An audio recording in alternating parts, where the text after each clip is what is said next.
She came up with yet another argument. How can we refute her now? Seems like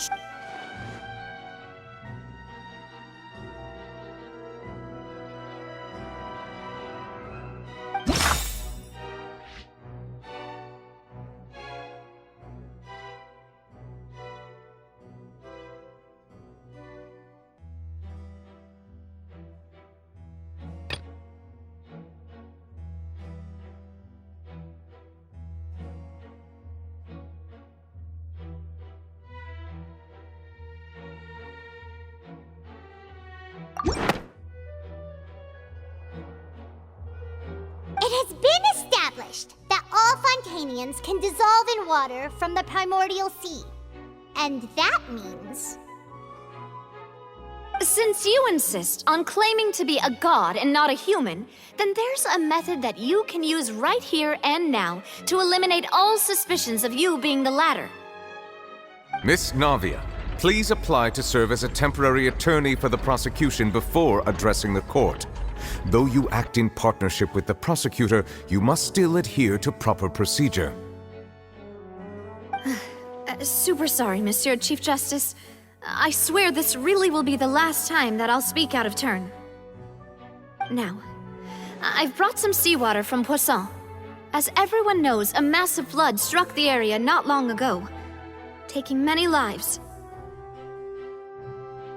including those of some of my closest friends. So, Miss Farina, would you dare to touch some of this seawater? If we are to believe that you are indeed the real Hydro Archon, touching this seawater would have no effect on you. All it should do is strengthen your case.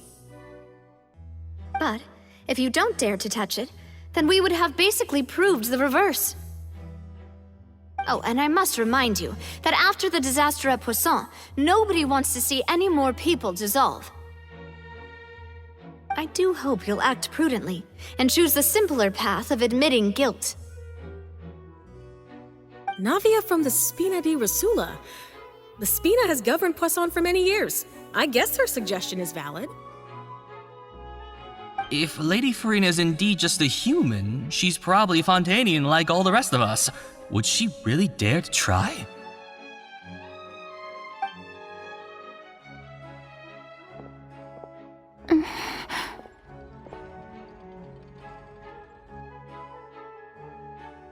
Lady Farina, this test has been unilaterally proposed by the prosecution.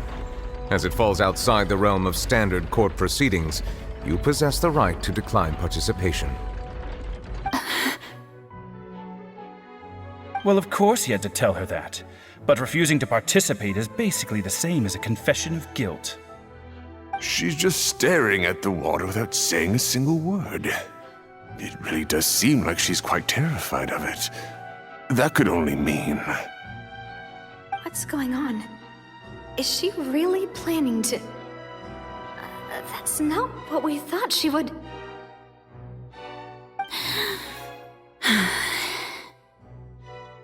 Due to the inherent risk of the test, Lady Farina, you may...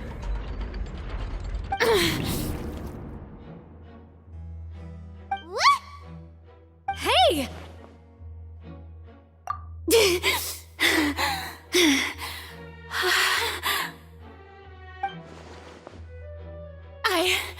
I'm fine! Look at me, everyone!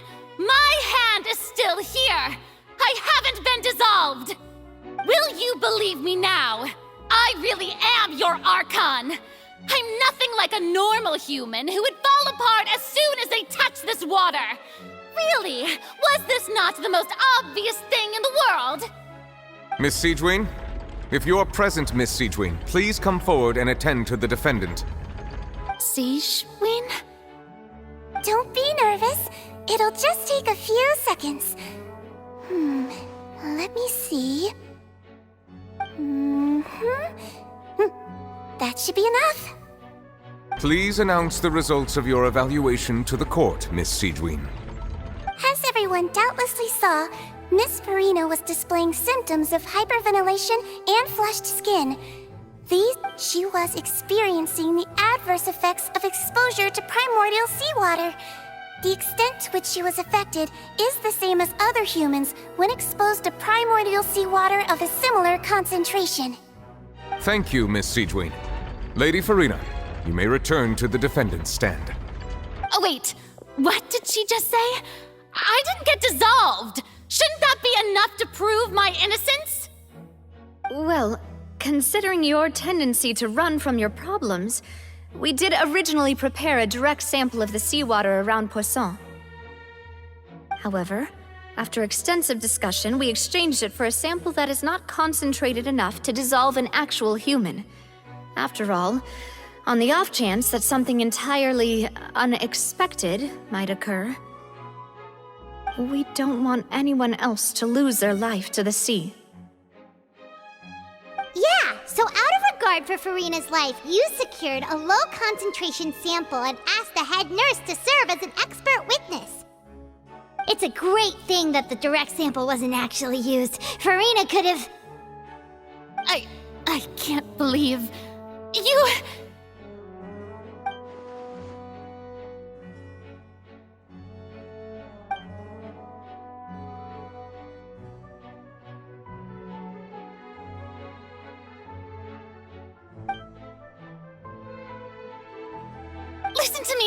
Listen to me, everyone. Please don't give me such cold and disdainful looks. What happened just now didn't prove a single thing. Think about it. How can you conclusively prove that an Archon can't also be affected by the primordial seawater? Also, if I was really just a human, why would I dare to just put my hand in that kind of water?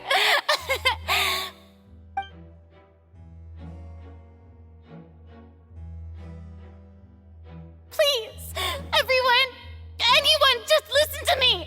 I swear, I really am your Archon!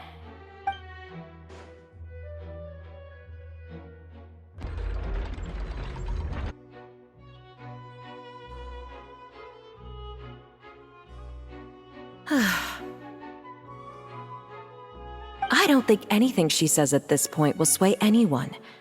The odds are just too stacked against her now. With all the things that have been said, Paimon doesn't think there's any way left for Farina to win. I believe the time for arguments and presentation of evidence has come to an end. If there are no objections, we will move on to the final judgment.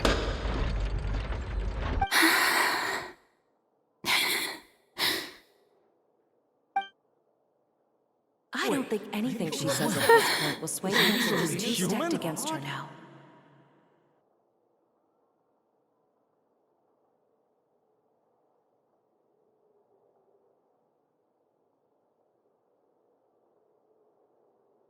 In my capacity as Chief Justice, I shall now render judgment on Farina's misrepresentation of herself as the Archon of Fontaine. As a human who knowingly deceived her fellow citizens, Farina is... guilty.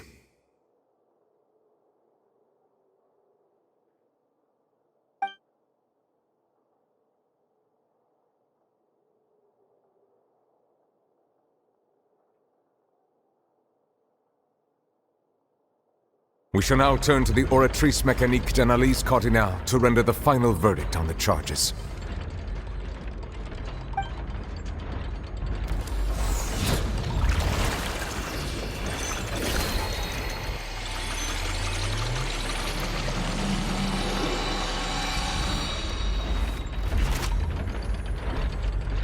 According to the judgment of the Oratrice Mécanique d'Analyse Cardinale, Farina is... Well, what's wrong? What's the Oratrice's verdict?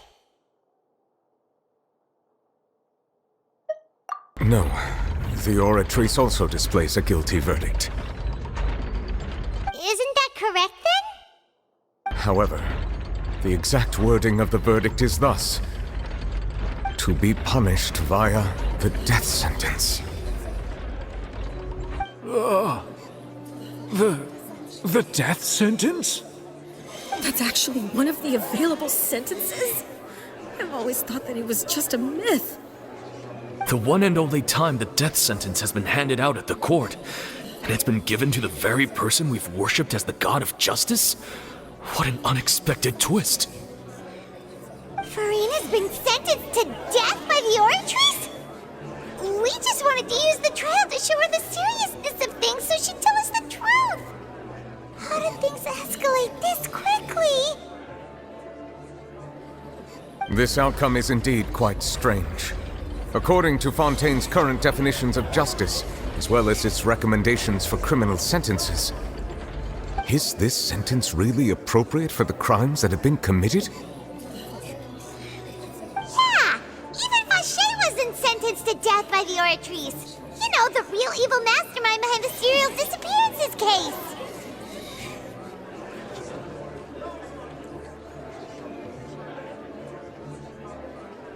Indeed. Not only is Furina's sentence overly excessive, the very point of our trial today was also to prove that Furina has never been the Hydro Archon in the first place. But now, the Oratrice seems to have deliberately invoked the title of the Hydro Archon. What does this mean?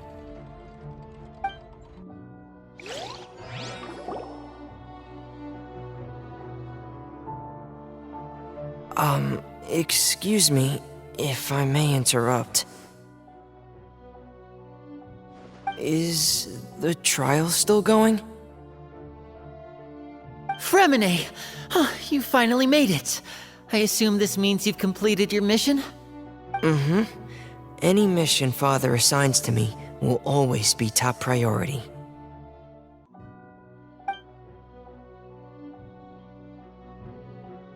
Is that the first prophecy slate?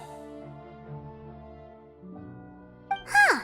So the knave privately arranged for Fremine to try and find the missing slate. I looked everywhere and finally found it at the bottom of the sea. It took me a long time to get around some dangerous stretches of water. But has the trial already concluded? Then doesn't that mean I've come too late? Oh no. Father will be disappointed in me. Thank you for your hard work, Mr. Fremine. Please allow me to review the record left on the slate.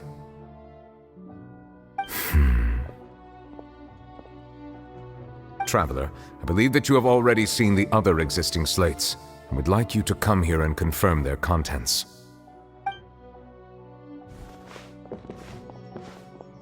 Huh? So what do you see? What is it?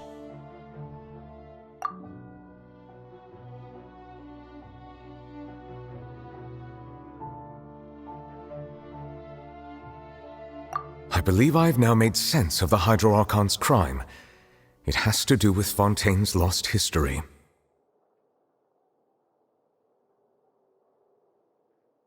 Huh? Isn't the Hydro Archon just guilty of deceiving her people? Oh, wait, no, that's Furina, and we've already proven that she's not the Hydro Archon. So when you say Hydro Archon, do you mean the real Hydro Archon we've been kinda talking about? In truth, everything that you've encountered in Fontaine up until this point can be traced back to the contents of these stone slates. However, I'm uncertain as to how much sense they currently make to you. Okay, let's try to recall the contents of the other 3 stone slates. Paimon will do her best to help you remember.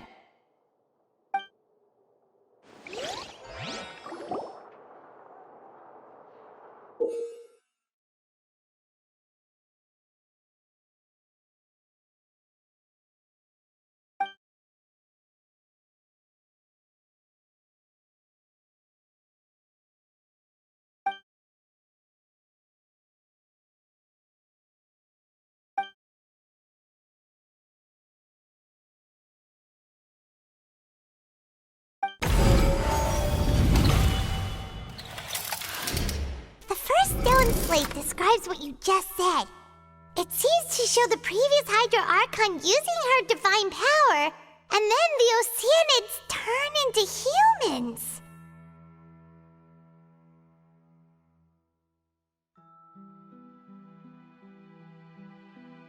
Does that mean that Fontanians are transformed Oceanids?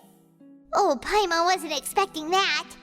But if Oceanids can turn into humans, then perhaps this process can be reversed as well. The second stone slate shows Celestia floating in the sky and the Hydro Archon and her people worshipping it together. But the heavens still brought judgment down upon them. This must be the point when the Hydro Archon and the Fontanians were branded with their original sin. Does this mean that the original sin and the Hydro Archon sin are the same thing? The third slate shows the Hydro Archon sinking into the sea surrounded by many people. That reminds Paimon, didn't we also watch that happen to someone else? Well, the fourth slate is the prophecy the Fontanians have been talking about. People dissolving into the sea, the Hydro Archon crying on her throne, and so on. We didn't believe that such a crazy disaster could happen at first, did we? But after that incident, it was just a question of when and not if.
We know from the case of the serial disappearances of young women that Fontanians can be dissolved in primordial seawater. And the first stone slate tells us that long ago the Hydro Archon used her power to turn Oceanids into humans. This might be the reason that Fontanians can dissolve.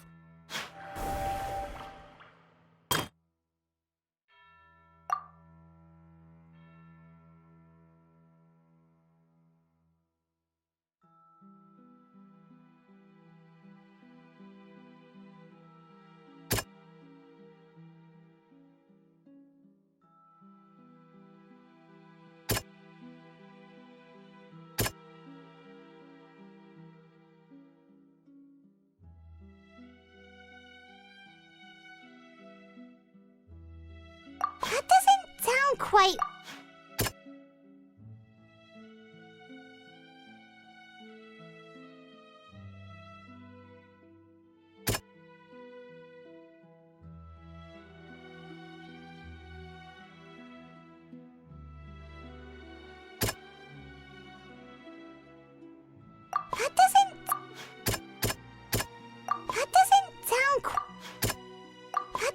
sound quite...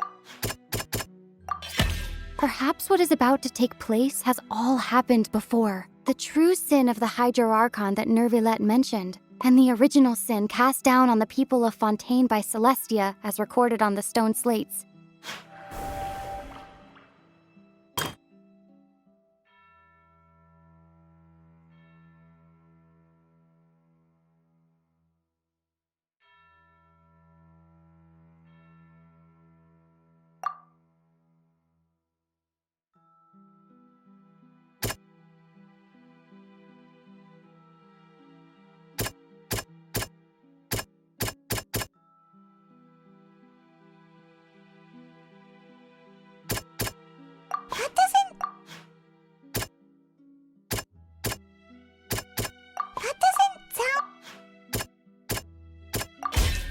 Prophecy from the stone slates found its way into society, but not many people believed it at first. The fortress of Meropide was nearly flooded with primordial seawater, which we know can cause Fontanians to dissolve. It seems increasingly likely that the prophecy may come true. If we hadn't dealt with it in time, things could have gone very badly.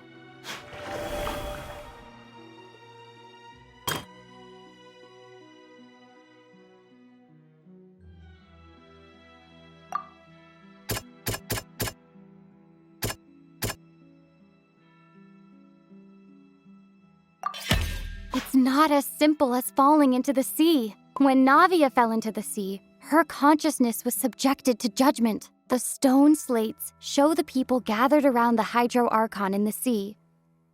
Could that be alluding to the same thing? They'll dissolve into the primordial sea but won't cease to exist. Their essence will flow in the seawater, converge, and take the form of an oceanid. The Hydro Archon was sentenced to death in court, shocking everyone present. Perhaps this means that her sin was actually Fontaine's original sin. Navia fell into the water inside those ruins, and she nearly dissolved. She was surrounded by the people of Poisson in a court within her consciousness, and was forced to take part in a trial meant to make her stay. The eruption of the primordial sea at the fortress of Meripede was the surest sign that the prophecy was about to come to pass no matter what. The prophecy's contents can all be verified by recent events. If we combine what we know together, loads of truths should come to light.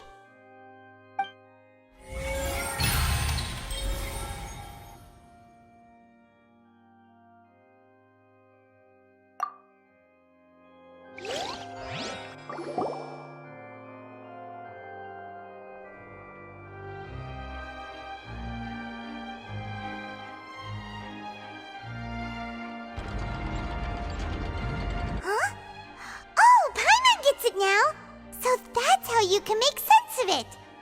But then it feels like we're going to have to share some truly shocking revelations. Let's hear them.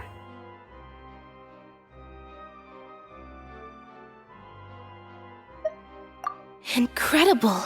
Linny, did you hear that? We're not real humans. All Fontanians were originally created by the late previous Hydro Archon, with oceanids as their basis. The evidence for that can be found in how only Fontanians could dissolve in primordial seawater, and how all the girls Vacher dissolved were also turned into oceanids. Oh, and according to Navia, when she was about to get dissolved, she also saw everyone gathered around for a trial, all of them in the shape of oceanids. Indeed.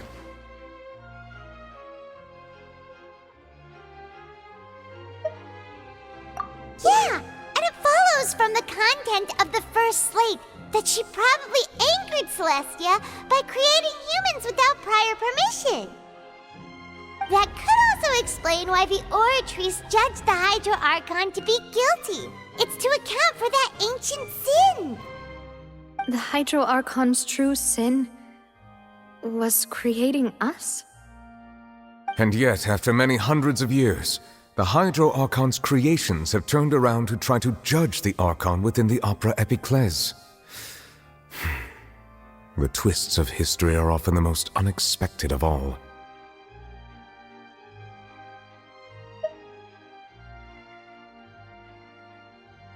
Yeah, isn't the image here just like when Navia fell into the sea? So wouldn't it be trying to show the image of the Hydro Archon also falling into the sea once the prophecy has been fulfilled in the fourth slate?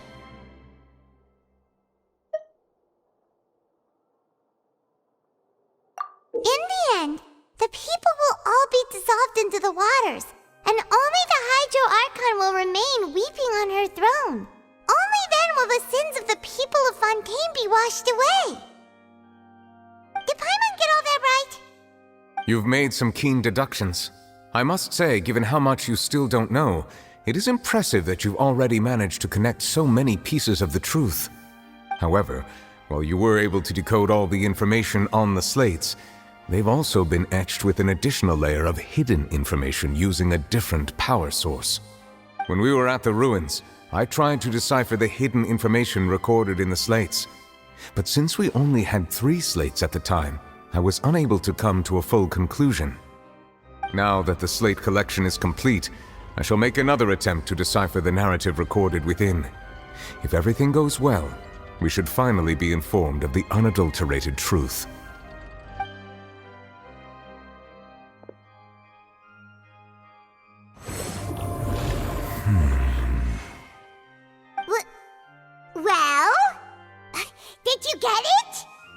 I believe I should share this truth not only with you, but with all the people of Fontaine as well. I will try to briefly summarize it for you. Your hypotheses regarding the origin of Fontainians and the sin of the Hydro Archon were both correct. In the Fontaine of old, the previous Hydro Archon sensed the yearning of her Oceanid familiars for life on land.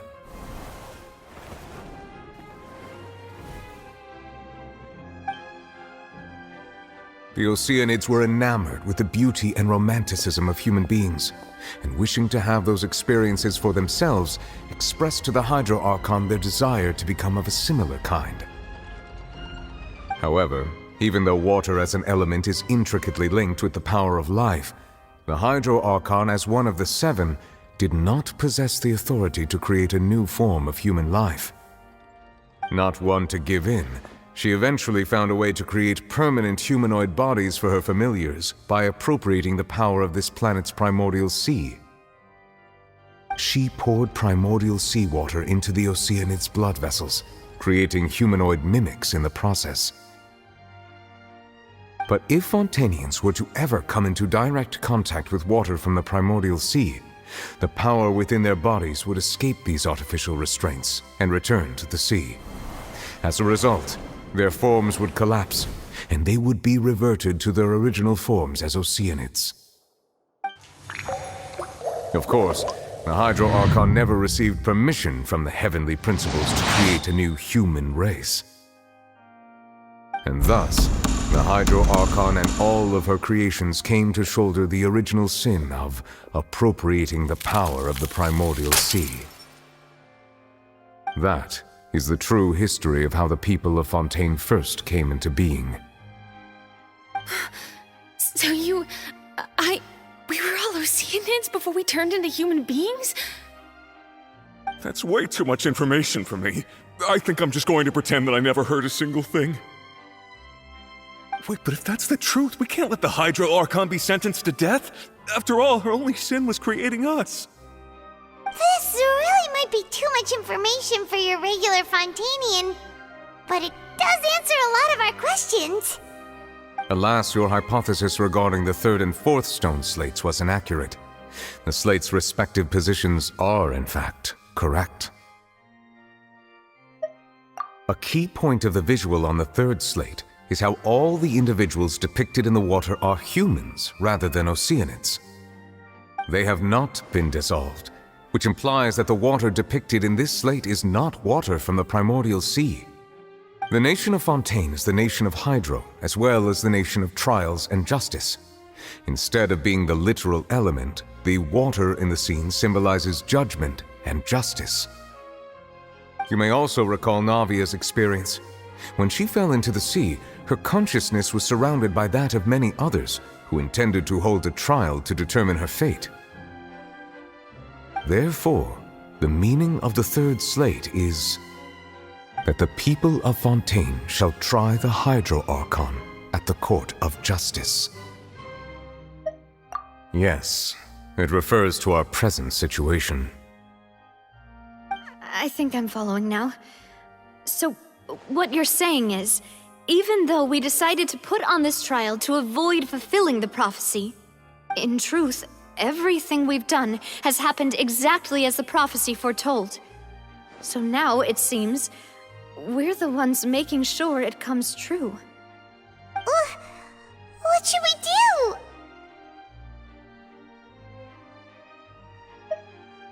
Huh. No matter what, the prophecy will be fulfilled. Is this what it feels like to be a prisoner of fate? If that's the case, does that mean the scene in the fourth slate will also be fulfilled soon? Traveler, I would like to point out another small fallacy in your deductions. About the fourth slate, you probably thought that the eruption of primordial seawater beneath the fortress of Meropide served as the surest sign that the prophecy was about to come to pass, yes? However, I believe that rather than being a sure sign, that eruption could in fact only be a small warning of something far worse to come. As for the root cause of the catastrophe, I believe you've already encountered it once before.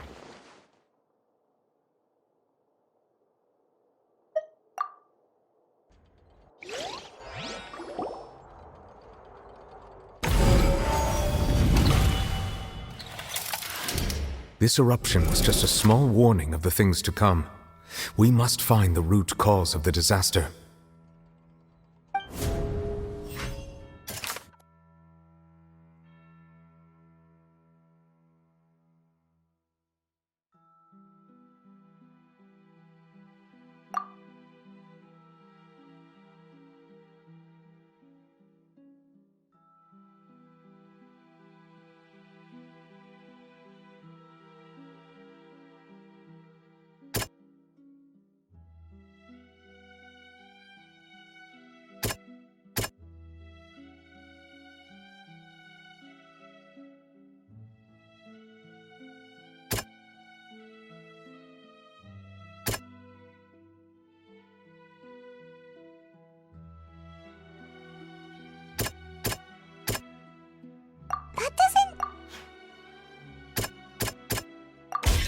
It was both dream and reality.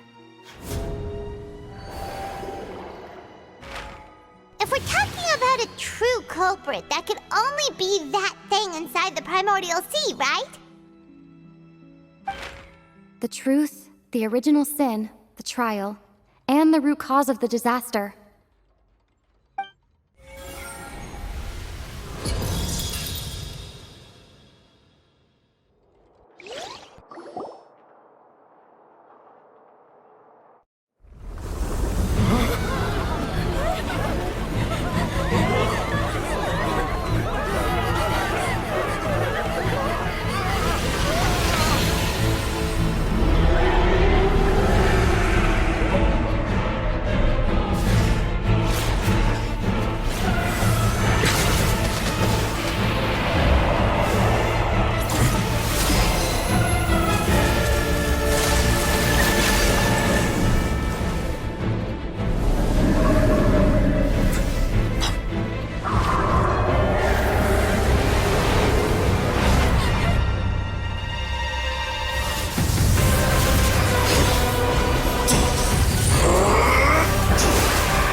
That was way too close!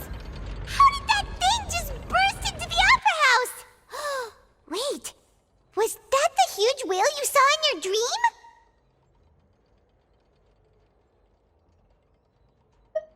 So we've met it at last. I understand very well why it has chosen to make an appearance here. That whale does not belong to Tevat. It is a monster that has traversed the stars, weeping all the while. It has been greedily consuming the energy from the planet's primordial sea, using it to grow. That is the main cause for the rising sea levels. And once it has finished consuming all of the energy contained within the sea, its next step will be... You said that when the Hydro Archon first created Fontanians out of Oceanids, she filled their blood vessels with primordial seawater. Precisely. That whale finds the blood of Fontanians nigh impossible to resist. Therefore, when it left the primordial sea, it decided to make its next stop a packed opera house full of food. Food in the form of Fontanians. We just barely managed to push it back, right? In that case, won't it come back to target the people again once it's managed to recover its strength? That is correct. Indeed, it is more accurate to say that we should thank that Harbinger for buying us some time. Without him, the whale would have likely come onto land far sooner. From the way he looked, he must have been fighting the creature for quite a long time. That battle whale maniac. We've always known that he had a special connection with that whale, but we definitely didn't expect it to help us out like this. Anyway, now that we know that this whale is the actual cause of the disaster recorded in the prophecy, all we need to do to stop the prophecy would be to find a way to beat it up, right? It is too late. It had already absorbed too much of the primordial sea's energy before we could notice it. At this point, it has become practically integrated with the sea itself. Even if the entirety of Tevat were to be destroyed, it could still survive and swim off towards some other world. That's not something I will accept. We've already done everything we can, and we even found the true culprit. We've come so far.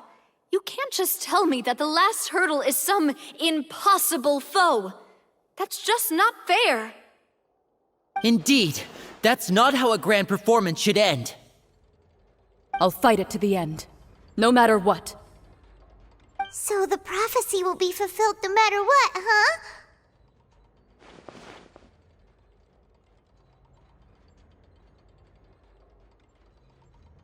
The prophecy. Yes, what has been prophesied will be fulfilled. You may view such things as the history of the future.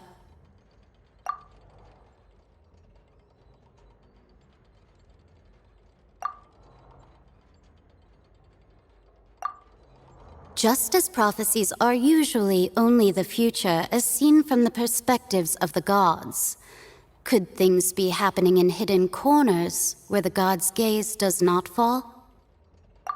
Ultimately, fate shall serve as your only guide, no matter what will happen in Tevat's future.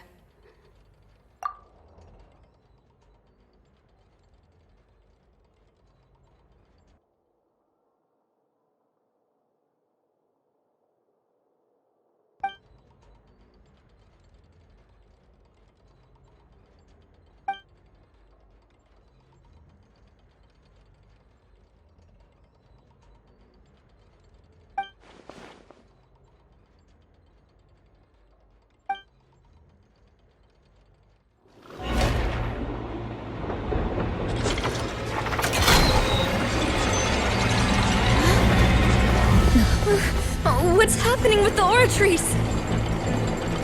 I believe it is preparing to carry out the death sentence.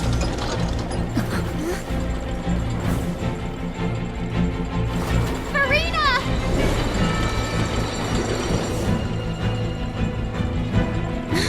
No, I still need answers.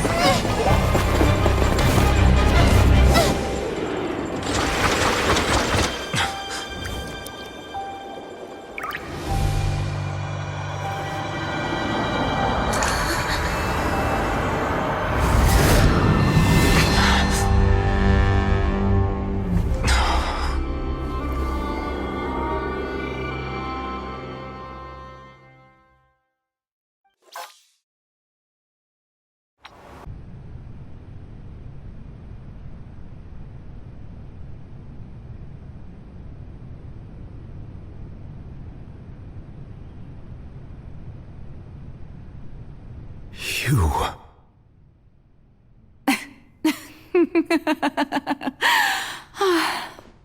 Sorry. That shocked expression on your face is just too amusing. I couldn't help myself. You are not Farina. Who are you? The sweet sound of bewilderment. Marvelous. A sure sign that my attempt to deceive everyone was a resounding success. But to answer your question, I am Focalor. You know... Focalor? Why did you deceive us? Oh, that wasn't my goal, of course. Goodness, no. But I had to fool everyone else too, if I was to stand any chance of deceiving the heavenly principles. Deceiving the heavenly principles?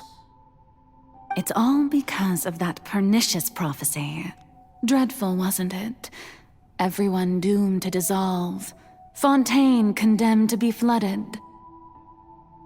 One was not amused. In fact, one was positively bemused when that problem was thrust upon me by my dearest predecessor. That's the former Hydro Archon Egeria for the uninitiated. She knew full well that the prophecy would surely come to pass. And as one of the seven, she also knew full well that one defies the heavenly principles at one's peril. So yes, as you have no doubt surmised, it was a rather impossible situation that I found myself in. I spent a terribly long time mulling it over, alone on the ocean floor. And I was almost growing barnacles by the time I finally realized there was only one possible solution to this confounding conundrum. I had to outwit the heavenly principles, allow the prophecy to be fulfilled, ostensibly at least, while saving everyone at the same time. I'm a genius, I know. I can only assume that's why Egeria chose me as her successor. Although, looking back now, it was hardly the inheritance one dreams of. Between the task of saving the nation, the quotidian duties of the Hydro Archon, and not to mention the original sin of creating a new race of humans, I dare say she left me quite a colossal mess to clean up. But one can only play the hand one is dealt. I did not choose this, any more than I chose to be one of her Oceanid familiars. So you were also once one of the Oceanids, transformed into a human by Egeria's hand. Yes, I was. I always dreamed of becoming human. And I still do, even now. In my eyes, to be human is to be part of the greatest opera ever known. After becoming a god, I separated my divinity from my body and spirit, leaving behind only a self that was as naive and bewildered as my past self on her first day as a human being. The me you see before you now is that divinity, and the human counterpart I left behind, I named Farina. She could feel joy, sorrow, and everything in between. She could be as vain and conceited, or as meek and vulnerable as she wished. Her strengths were of a kind only a human could possess, as were her shortcomings. But in my eyes, Farina's humanity was what made her perfect. She was perfectly human in every way, the person I always wanted to be. Anyway, so then I cursed her. All part of the plan, of course. The plan to deceive the heavenly principles. Do you still remember the final scene of the prophecy? The Hydra Archon alone, weeping on her throne. In order that the prophecy might appear fulfilled, I invited Farina to be an actress, to play the part of the Hydro Archon in the prophecy. Under the curse I placed on her, so long as I, Focalor's divinity, continued to exist, she could not die. But nor was she free to live her life in the pursuit of happiness. Instead, she was forced to take the stage in the opera house, to embrace the role of leading lady, to forever play the part of the god from the prophecy, all to create a deceitful appearance of that prophecy coming to pass. I suppose now you probably understand why your court is called the Opera Epiclese. But Farina is only human, isn't she? Even though she has had a long life, her mind is no stronger than that of any other ordinary human being. cannot begin to fathom what she has had to endure. It has indeed. And although she is, in a sense, me in human form, I most definitely owe her an apology for it. It's been 500 years. And all along, she's been playing her part in the most unimaginably long, unbearably lonely, and agonizingly painful opera of all time.